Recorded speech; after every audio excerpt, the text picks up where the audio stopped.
না রে না আর তো পারি না, ভাল চাল ভাল লাগে না রান্নার যন্ত্রণায়। মাছ কাটো, মুরগি কাটো, সবজি কাটো, কত কিছু। আদা বাটো, রসুন বাটো, মরিচ বাটো, কত কিছু।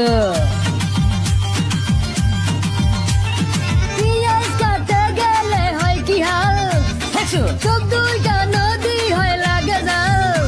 কে সামলায় আমায় এই অবস্থায়, না রে না আর তো পারি না, ভাল চাল ভাল লাগে না রান্নার যন্ত্রণায়। সাইডা